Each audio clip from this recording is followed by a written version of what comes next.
Our next speaker, representing the senior class, is Dow Jock.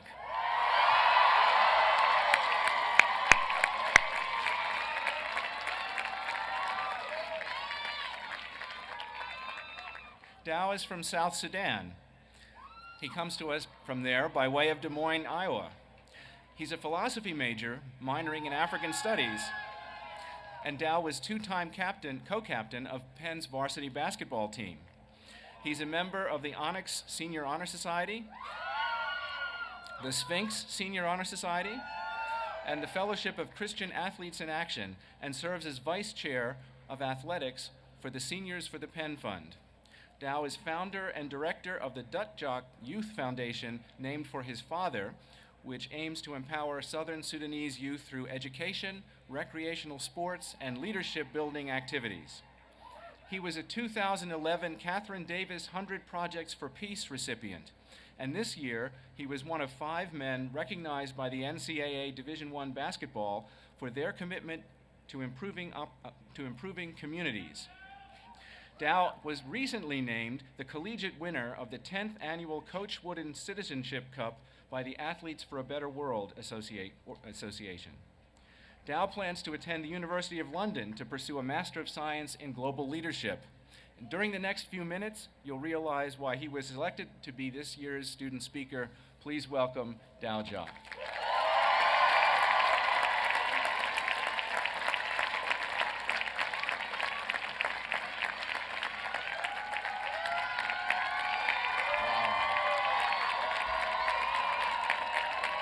Before I begin, I would like everyone to know one thing. Anything is possible! Also, before I begin, when we have a big gathering like this, I think it's important that we acknowledge the contribution of men and women without whom I don't think any of this is possible. I'm talking about the men and women of the past, present, and the future of the United States military. Thank you for your service for those in attendance.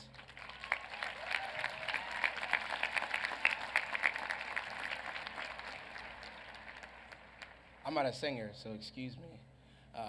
Iya biya biya ba we, yaba yaba. I learned that chant in a Gahoza Shalom Youth Village in Rwanda in 2011. It means I wish. Today, I wish you all heartfelt congratulations. My name is Dow Jock. To some of you, I'm a basketball player. To others, I'm the founder of the Dut Jock Youth Foundation, a nonprofit that aspires to make a difference, one child at a time in the South Sudan. Yet, to others, I am that obnoxious philosophy student who who is always right. 4 years of reading Plato, Descartes, and Socrates has that effect on people, or so I'm told. See, today we're here by the grace of God and the support of others who championed us. Champions. They come from all walks of life. In 2011, I went to Rwanda with 14 classmates through Penn Hillel. There we visited a Gahoza Shalom Youth Village set up by Penn alumnus, the late Ann Heyman. One goal of the village is to help the youth realize that they're not alone in this world. See, the youth there, they get to see that other people have problems, but they could also be the solution to those problems. Each Tuesday, the youth let go of their past to give back to a community that has even less than they do.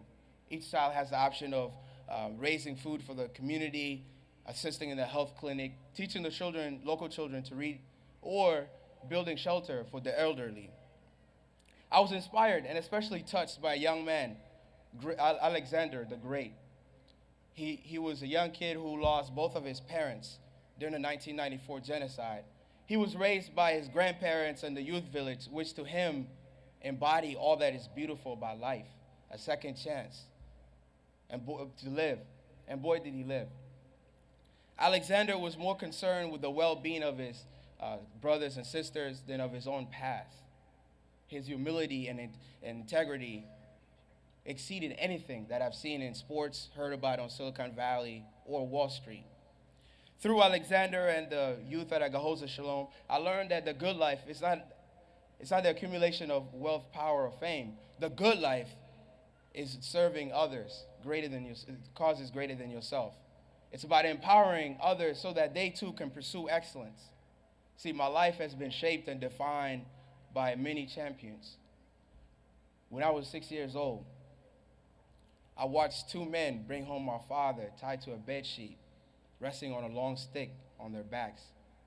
That day, I lost more than my father. In Sudan's second civil war, I lost myself.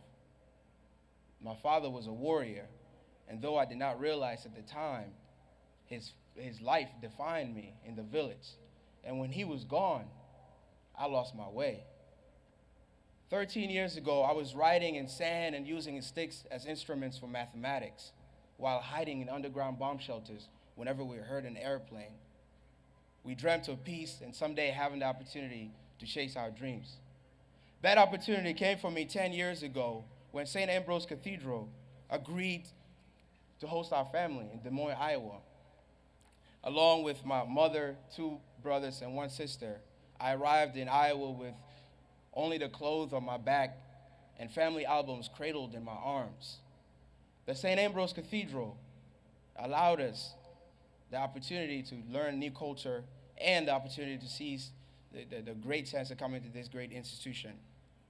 See, I came to Penn to play basketball, but I became a champion for youth empowerment. I found peace playing for our head coach, Jerome Allen, who demanded nothing less than excellence on and off the court. I was privileged to live what remained of my childhood at Maku, the Black Culture Center, under the leadership of Dr. Brian Peterson.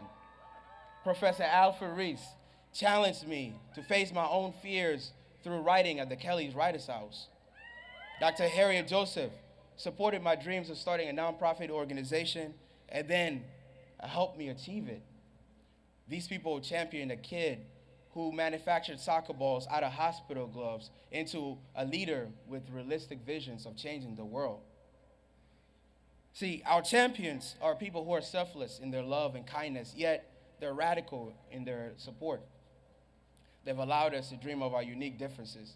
And as we take our Penn Ivy League education into the world, we must carry on with confidence, remembering that we are simply beneficiaries of the generosity, kindness, and support of our champions. Today, to the family members and friends who join us today, thank you for your support and patience, which is important.